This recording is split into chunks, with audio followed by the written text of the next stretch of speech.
Hi hello welcome to Kiran TV news. Andhra Pradesh Akividu పెదపాడులో ఒక రామాలయం పునర్నిర్మాణానికి సంబంధించినటువంటి వివాదం మనందరికీ తెలిసింది.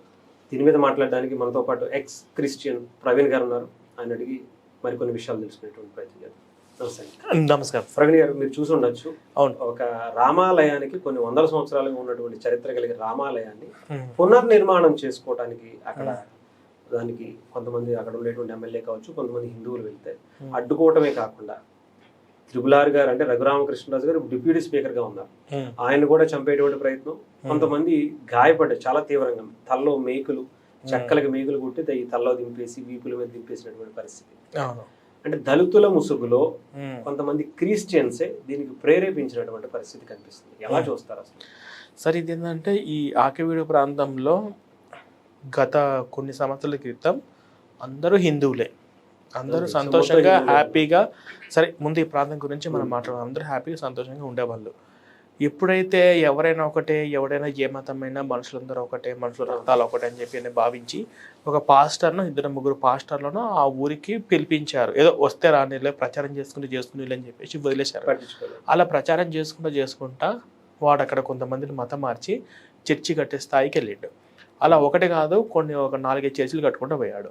చర్చిలు కట్టుకోవడం మాత్రమే కాదు, అక్కడ ఉన్నటువంటి వాళ్ళందరినీ కూడా క్రైస్తవ మెజారిటీ పెంచుకున్న తర్వాత ఇప్పటికి ఏమైందంటే, ఇక్కడ ఈ ఆకివీడు ప్రాంతంలో ఈ రామాలయము పునర్నిర్మాణం చేయాలని చెప్పి హిందువులందరూ మేలుకొని వారి సొంత ఖర్చులతో, గవర్నమెంట్తో కాకుండా వాళ్ళ సొంత ఖర్చులు చేద్దామని అనుకుంటే, సో ఇది జరిగితే మళ్ళీ ఇంత కష్టపడి మతం మార్చిన వీళ్ళందరూ కూడా వెనక్కి వెళ్ళిపోతారు అని భావించి వాళ్ళందరూ క్రైస్తవ పాస్టర్ గారు ఇంకొంతమంది అందరూ కలిసి చర్చిలలో రెచ్చగొట్టి కొంతమంది జనాలందరూ దాన్ని అడ్డుకొని కొంచెం రకం గొడవ చేశారు.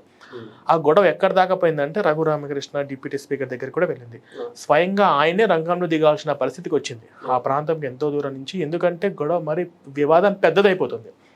ఆయన వచ్చిన తర్వాత కూడా, పోలీసు వాళ్ళందరూ వచ్చిన తర్వాత కూడా, అరే డిపార్ట్మెంట్ వాళ్ళు వచ్చారు, గవర్నమెంట్ వచ్చింది, డిప్యూటీ స్పీకర్ వచ్చారని భయము భక్తి లేకుండా ఇక్కడ అంతా క్రిస్టియన్సే, మీరు ఇక్కడ ఎలా గుడి కడతారు, ఎలా గుడికి పునర్నిర్మాణం చేస్తారని చెప్పే స్థాయికి వాడు వెళ్ళాడు. అంటే అసలు ఈ దేశము ఎటువంటి పరిస్థితిలో ఉంది? మన భారతదేశంలో మన రామాలయం గుడి కట్టుకోవడానికి కూడా, అంటే ఈ ఆంధ్ర అంతా కూడా, ఈ ఆంధ్ర, తమిళనాడు ఇదంతా కూడా రాముడు వనవాసం చేస్తున్నప్పుడు తిరిగినటువంటి ప్రదేశాలు అవన్నీ. భద్రాచలము కానీ ఇవంతా కూడా రాముడు వనవాసం చేసేటప్పుడు తిరిగినటువంటి ప్రదేశాలు.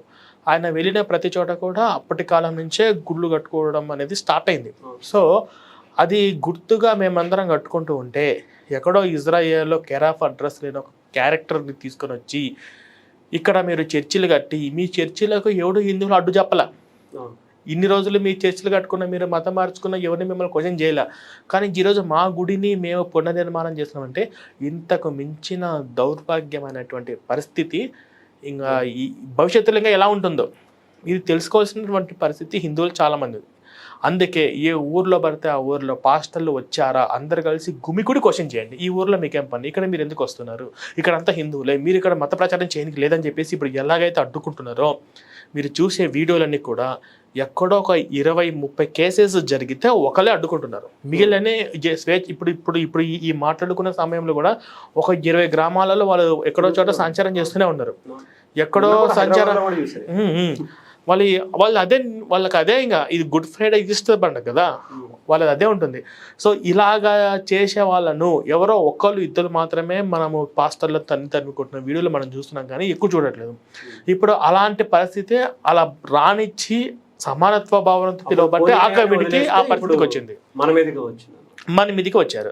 సో ఇప్పుడు చెప్పారు, డిప్యూటీ స్పీకర్ చెప్పిన తర్వాత కూడా, పోలీస్ వాళ్ళు చెప్పిన తర్వాత కూడా అక్కడ మళ్ళీ గుడి కడుతుంటే వాళ్ళు మళ్ళీ కర్రలతోటి దాడులు చేసేదాకా వెళ్ళారు. మరి వాటి మీద అందరిని అయితే అరెస్ట్ చేయలేదు, కొంచెం మంది తప్పించుకొని పారిపోయారు.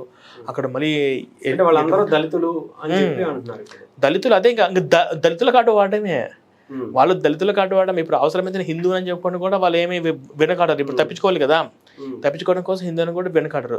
కాబట్టి వీళ్ళు అమాయకులు, నోరు ధరిస్తే సరిగా మాట్లాడలేని వాళ్ళు, శాంతి, ప్రేమ, దయగలిగేటువంటి వాళ్ళు పాస్టర్లు, వాళ్ళు ఏమి అనలేరు అని మీరు అంటున్నారు.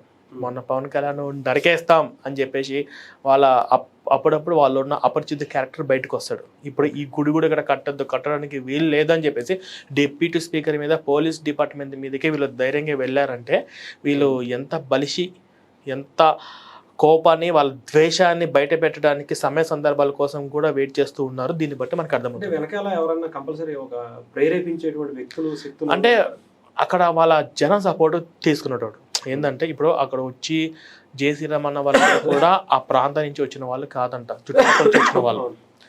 అక్కడ ఆ ప్రాంతంలో ఉన్న వాళ్ళు చాలా పొలిట్ అయిపోయినాయి.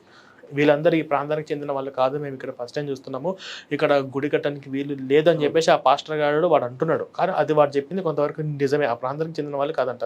సో అటువంటి పరిస్థితి వచ్చింది. ఆ ప్రాంతంలో ఉన్న వాళ్ళు చాలా మందిని మతం మార్చారు. సో ఇది ఈ ఒక్క ప్రాంతమే కాదు, ఈ రెండు దేశవ్యాప్తంగా కూడా వీళ్ళ మెజార్టీ పెరిగితే జరగబోయేది అదే.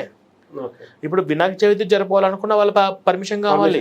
శ్రీరామనవమి జరుపుకోవాలన్నా బాబు ఇక్కడ అంతా క్రైస్తవులే, నువ్వు ఎట్టక శ్రీరామనవమి జరుపుతావు అని చెప్పేసి వాళ్ళు రావాల్సిందే. ఇంకా మీరు అన్ని మతాలు సమానమే, అందరూ దేవుళ్ళని ఒకటని అనుకుంటే రేపన్నాడు నీ కొడుకు నీ మనవాళ్ళు ఒకప్పుడు హిందువులుగా ఉండేవాళ్ళు ఇప్పుడు మేము ఉండలేకపోతున్నాం అని చెప్పుకునే పరిస్థితి వస్తుంది.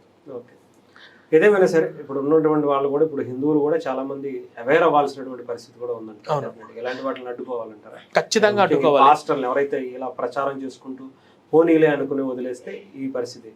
నువ్వు హిందూ దేవులను దూషిస్తూ హిందూ దేవులను తిడుతూ నీ ధర్మాన్ని అవమానించుకుంటూ పోయి నువ్వు మౌనంగా ఉన్నా నువ్వు హిందువు ఉన్న వేస్టే. అంతే.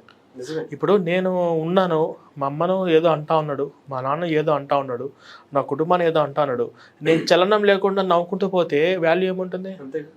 ఇప్పుడు నీ తల్లి లాంటి నీ ధర్మాన్ని, నీ దైవాన్ని నువ్వు పాటించే ఈ దేశాన్ని, సనాతన ధర్మాన్ని, ఈ భారతదేశాన్ని ఇంట్లో నోటికి వచ్చినట్టు మాట్లాడుతూ ఉంటే వాడు మైకులలో కావచ్చు, మీ వీధుల్లోకి వచ్చి స్వార్థల పేర్లతో కావచ్చు, నువ్వు వింటా సైలెంట్గా ఉన్నావంటే నువ్వు మనిషిగా ఉండి హిందువుగా ఉండి ఏం లాభం? వేస్టే.